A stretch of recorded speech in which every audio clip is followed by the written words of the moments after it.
about to begin.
everybody, to a very special conversation with Vice President Vance. We've got a great program for you.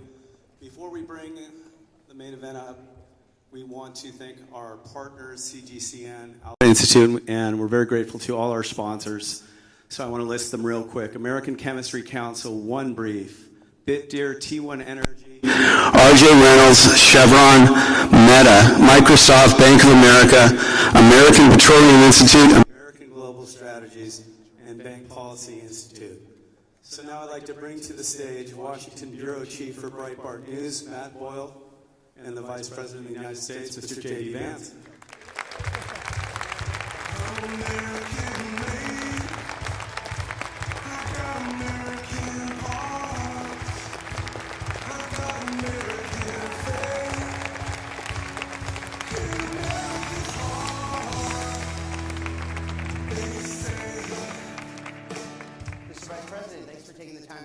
Absolutely. Well, I love to be here with all of you. It's a beautiful building and a beautiful morning. I always joke with Matt, but it's actually not a joke. I'm being dead serious, that this is the most well-sourced journalist in Washington, D.C. And if you remember maybe 6 months ago, maybe it was actually a year and a half ago, when there was this big conversation in the Washington Post about what do we do to actually get in touch with the other half of America? How do we actually make our journalism more appealing to the half of the country that doesn't agree with far-left politics? And I think I texted Jeff Bezos and I said, if you're really serious about this, you should just hire Matt Boyle and make him run your entire political reporting shop. Now, Larry Soloff, I'm sure, is pissed off at me for that suggestion, but unfortunately for the Washington Post, they did not take my advice. So I'm proud to be here with Matt Boyle and Breitbart, and thanks for everything you guys do. All right, so Mr. Vice President, the big news this morning is new jobs numbers blew away expectations. Huge. From the September numbers, so these were delayed because of the government shutdown. More than double, 119,000 new jobs, and then also there's some interesting stuff in the wages numbers there as well that shows wages on the rise. Your thoughts on the jobs numbers? Okay, so a huge jobs report, and I assume the market is going crazy right now, probably just opened, because what this shows is that the Trump economic policies are actually working.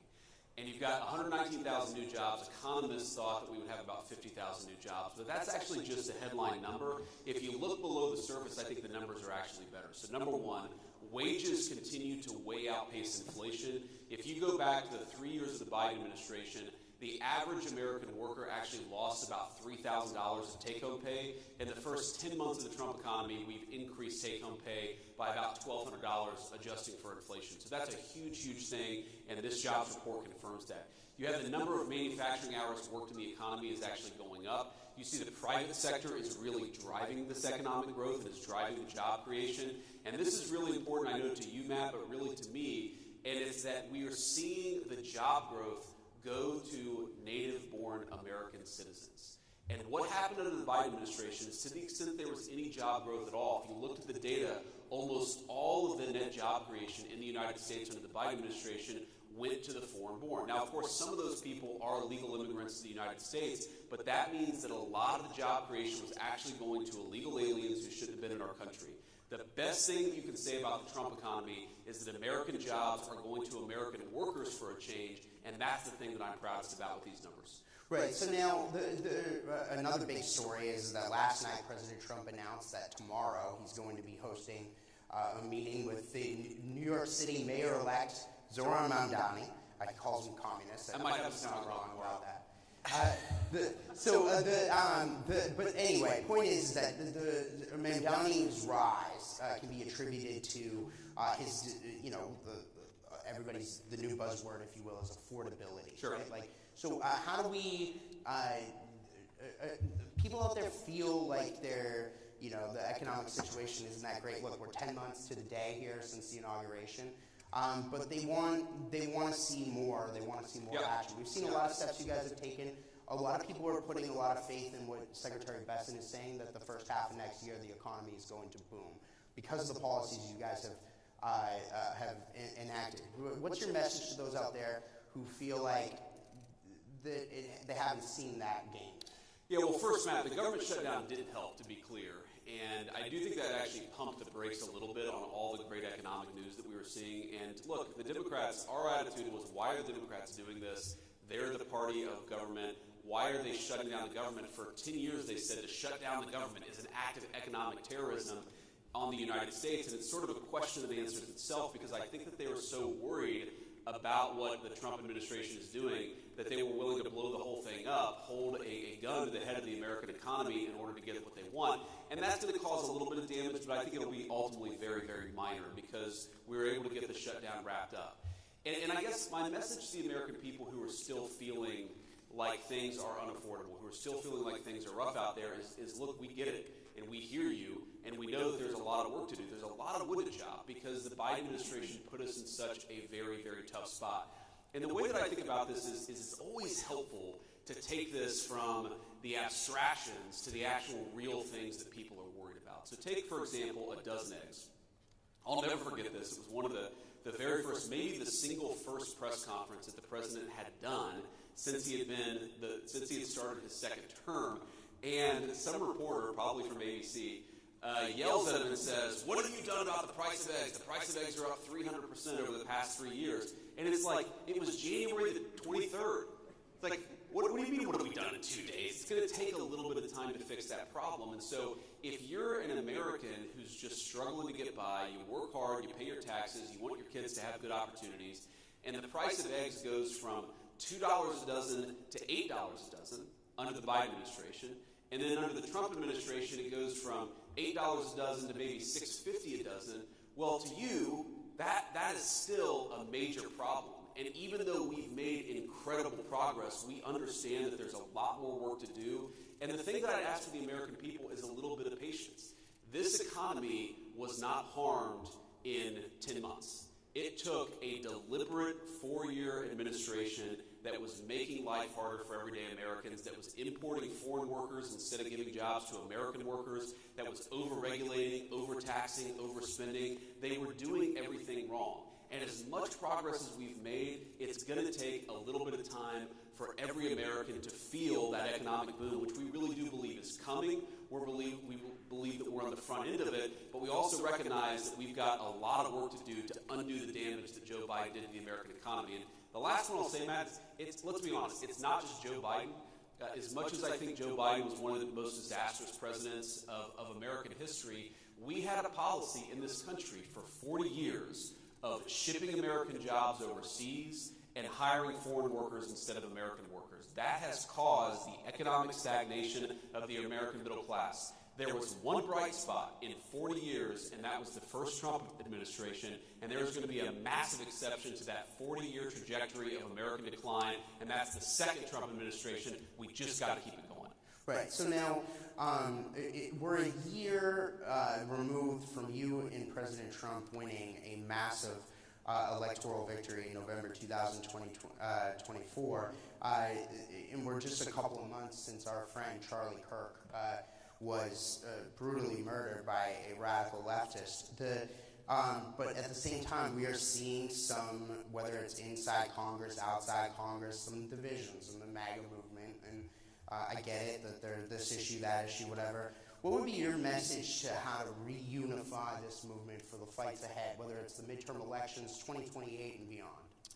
Yeah, I mean, I think that we have to remember that we have a lot more in common than we do not in common, and that the disagreements that animate the Republican Party, while they matter and they're important, I think these debates should happen. They should happen in podcasts, and they should happen in the media, they should happen on the op-ed pages. It's totally reasonable for the people who make up this coalition to argue about what our foreign policy should be, what our specific tax policy should be, what our housing policy should be. I mean, I had a meeting just yesterday that was focused in the West Wing about how do we get housing more affordable for young Americans, because of all the things that got completely out of control under the Biden administration.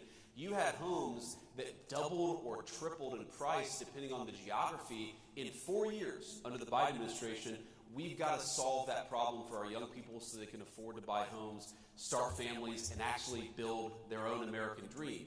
So I think my attitude is, let these debates play out. But don't let the debates that we're having internally blind us to the fact that we are up against a radical leftist movement that murdered my friend a couple of months ago, and that would throw many people in the Trump administration in prison, not for doing anything illegal, but for not following the far left's agenda. That is the real opponent here. A political movement in this country that has no animating principle, that has no agenda for the American people. Their sole obsession is to take down Donald Trump and anybody who helped Donald Trump govern. Focus on the enemy, have our debates, but focus on the enemy so that we can win victories that matter for the American people. That's my message. Right. So now, one of the things that powered your guys' victory, I think, a year ago was a political realignment in this country, where we're seeing working class people shift to the Republican side, and the Democrats, frankly, are becoming the party of the rich. There was a new report that our partners here that put on this event, CGCN, published a couple of weeks ago, called Class Dismissed 2. And in this report, they go into detail about how some of the numbers on this political realignment. 75%, more than 75% of the top 30 income congressional districts are represented by Democrats. Yep. That's a totally new thing. The last three presidential elections, the Democrats' counties were represented more than 60%, in the case of the 2020 election, more than 70% of aggregate GDP in this country. President Trump won counties 30-something% in each of those elections. So your thoughts on what we're seeing now with this political realignment of those statistics? So let me say a few things, Matt. So first of all, I think that part of what you see as division in the Republican Party is a consequence of this realignment. We have a new governing coalition. We have a new political coalition. We have people who didn't used to vote Republican, and frankly, they have different preferences sometimes on certain issues than maybe the Ronald Reagan or George W. Bush Republican Party did. I think the Donald Trump Party is a fundamentally new phenomenon in American politics. I think that it can govern the country successfully for the next generation. But some of those divisions you talk about are just a natural outgrowth of the fact that we've got a lot of working class voters who frankly don't care what was Republican orthodoxy 25 years ago, and so they're pushing the party in a different direction. And again, I think that debate is natural and normal, and it's something that we should frankly lean into, recognizing that the far left is really the problem we have to confront in this country. The second thing that I'll say about it, Matt, is I think it's a great thing.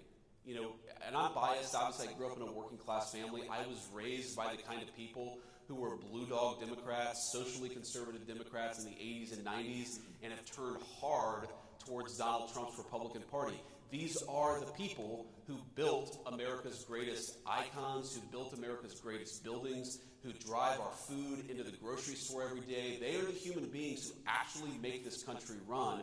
I'm proud of them, and I want to keep the Trump coalition together. That's one of the things that we have to do in 2026. And this is my third point, and this is tough, because one of the things that was true of the Democratic coalition in, say, the 1990s is that because the Democratic coalition in the 90s was more upscale, they showed up, the Republican coalition in the 1990s was more upscale.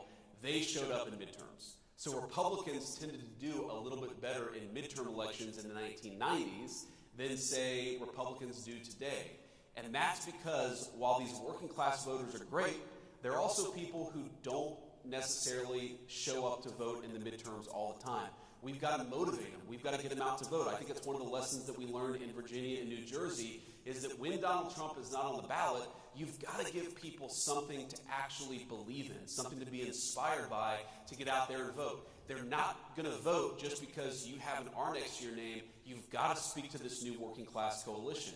And the one worry that I have when I look at so many of our great congressional allies, I do think that some of our folks in Congress, they want to go back to the Republican Party of 20 years ago.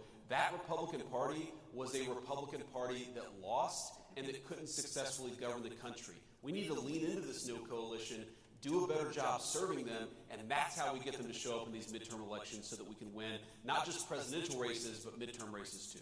Right. Okay, so you mentioned George W. Bush at the beginning of that answer. Now, there's a lot of news going on out there. Today is a somber day for the Bush family and for your predecessor, former Vice President Dick Cheney, who passed away. Today's his funeral. So I wanted to see if you have any thoughts on or a message to the Cheney family. I know there was some misreporting out there about whether or not you were invited to that or whatever. But outside of that, there's also another big report that came out a couple of days ago about how George W. Bush and the people around him are plotting for retaking the Republican Party from President Trump and you down the road and going back to the old way of doing things. I guess I don't like to win, but the point is that that's out there. So any response to that as well?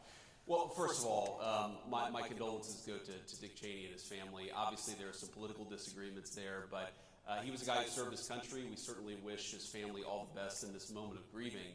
On the issue of George W. Bush, I mean, look, as you know, Matt, I don't put stock in any story that doesn't come from Matthew J. Boyle at Breitbart News, so this could be totally fake news. But I definitely think, and you already see this, you saw this in 2020, you're going to see it in 2025 and 2026, there is an effort to try to wrest control of the Republican Party away from the voters and away from the coalition that really delivered the big victory in 2024. I think it's a huge mistake. Look, the American people don't want stupid wars and America's jobs going overseas and wide open borders. That is, whether intentional or not, that was the legacy of the Republican Party that came before Donald J. Trump. I'm glad the president got us away from that Republican Party. It lost, but it was also a disaster for the United States of America. Let's actually have a foreign policy where we focus on the interests of American citizens. Let's have an economic policy that's about building in the United States of America rather than shipping all of our jobs overseas and getting Wall Street enriched in the process. Let's have an economic policy that's about more self-sufficiency. I have 3 kids. I have an 8-year-old, a 5-year-old, and a 3-year-old. I don't want to wake up in a country where I take my kid to the doctor and they can't get antibiotics because the antibiotics that were invented in the United States of America are manufactured in some foreign country. That is the legacy of the Republican Party that came before Donald J. Trump. We're not going back to it. Okay, so now you mentioned the foreign policy and the deals that we're seeing around the world. One of the things that's been the hallmark here of President Trump's second term, again, we're 10 months to the day since the inauguration, has been these deals. We were going to try to do this event last month, but I know you got called over to Israel on the Gaza deal. Sure. So give us kind of and by the way, we have in the audience here today, I know that there are ambassadors from at least 2 places. The European Union ambassador and the Taiwanese ambassador are here. Walk us through how President Trump has approached these various big picture deals, because, I mean, he's got more than, I think, 85% of world GDP now in trade deals with the United States, and I lost count of how many peace deals he's done this year. Yeah, well, greetings to the ambassadors. We're thrilled to have you, of course, and greetings to everybody else, including even the fake news. So I'm sure it's reporting there in the back. There's a lot of fake news. I'm sure they're all lined up. I'm sure there are. I can see their fake news eyes peering up at me. I'm sure, ready to misreport everything that I've said today. But no, we love you guys too. Kind of. So here's the thing about the president's negotiating style. And I actually, we were a little delayed because the president called me right before I got on stage just about one of these deals that we're working on. And what I love about it is that it's never enough, right? And so you bring him a deal and, he sort of asks for this, and this. We want this tariff rate. We want this country to drop their tariff barriers. We want this country to drop their non-tariff barriers. And you say, I'm never going to be able to get that done. And then you get it done and you bring it to him and he said, well, I want 3 other things too. Because his attitude is he wants to get the best deal possible for the American people. And for too long we had trade negotiators that so believed in the fake idea of free trade over fair trade that they were willing to sell American workers down the river without actually negotiating on the interests of American workers. And so whether it's with China or India or any of the countries that we struck deals, the basic principle is we want Americans to have better access to their markets. We believe in our workers. We think that we have the best products in the world. We want to be able to sell them everywhere. That's number one. Number two, we don't want foreign products to undercut the wages of American workers. We're actually going to protect our markets, protect our important industries, and that's a very important part of the Trump trade plan. And you've seen it happen in a lot of different ways. And then the final thing, and this raises your point about Gaza or any of these other foreign deals, is we've been able to use the incredible economic leverage of the United States of America. I mean, we're 25%, probably a little bit more than that, of the world GDP. Why don't we ever use our economic leverage to achieve peace?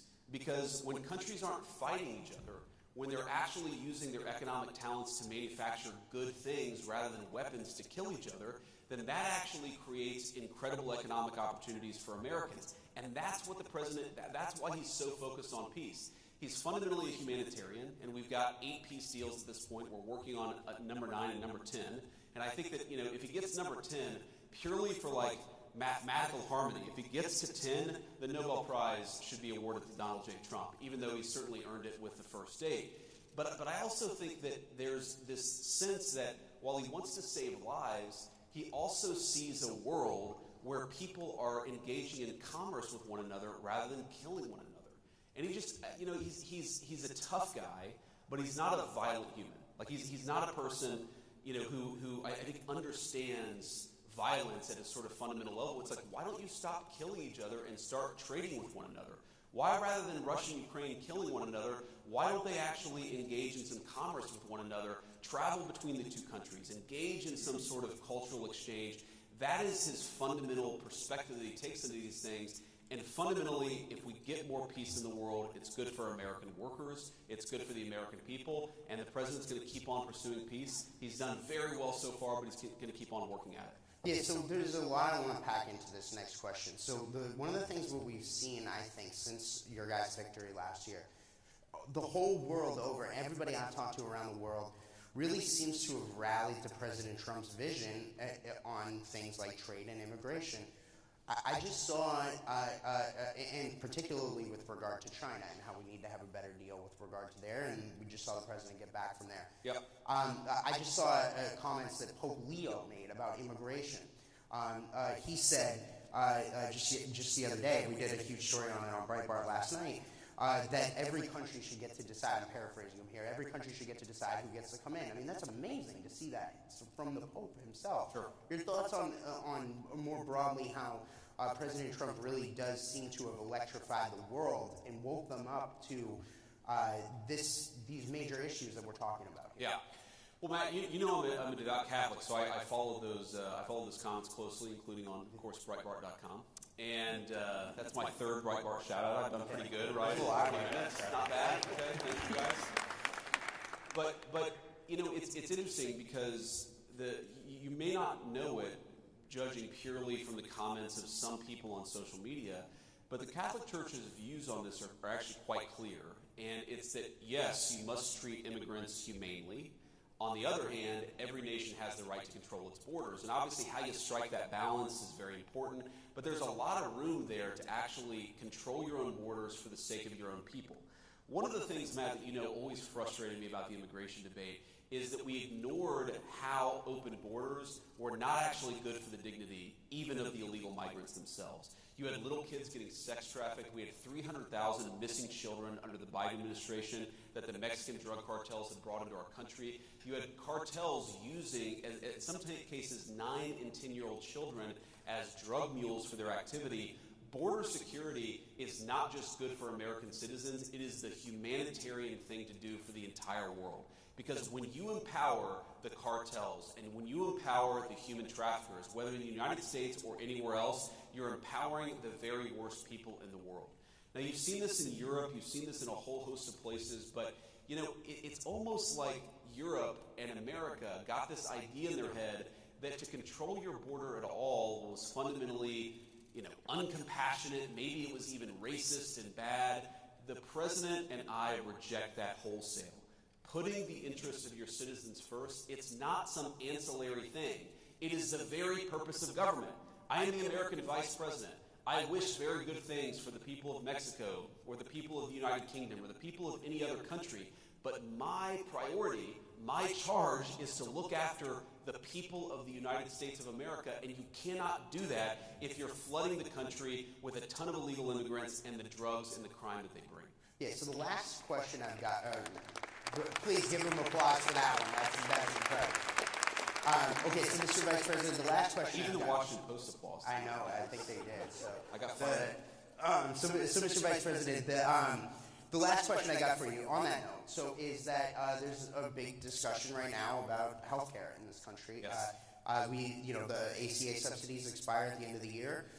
There's a lot of questions about what's going to happen about this. The Democrats shut the government down supposedly over this.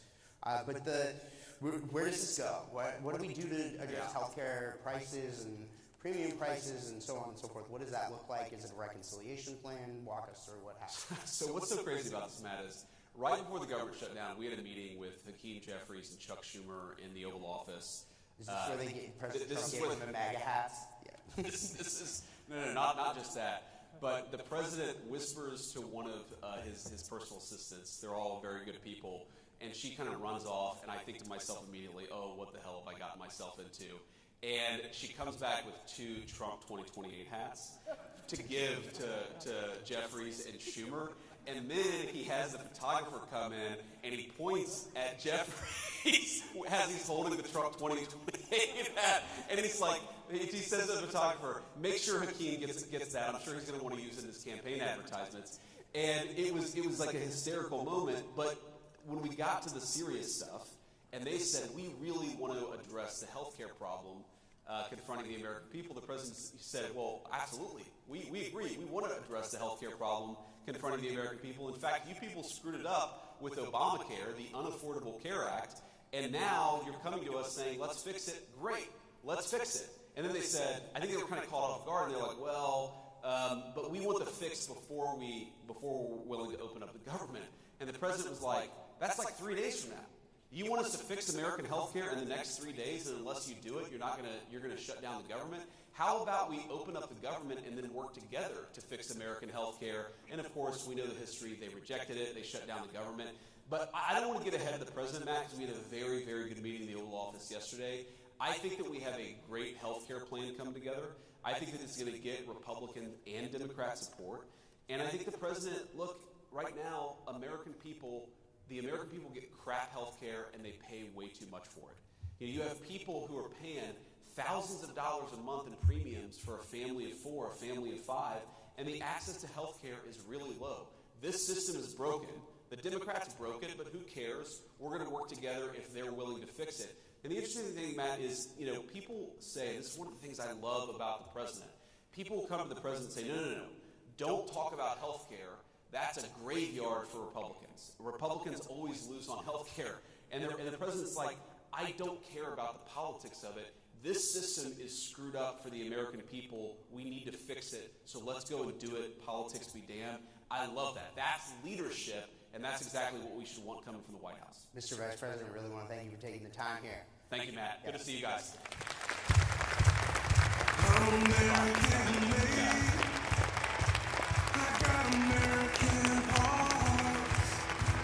I got American faith.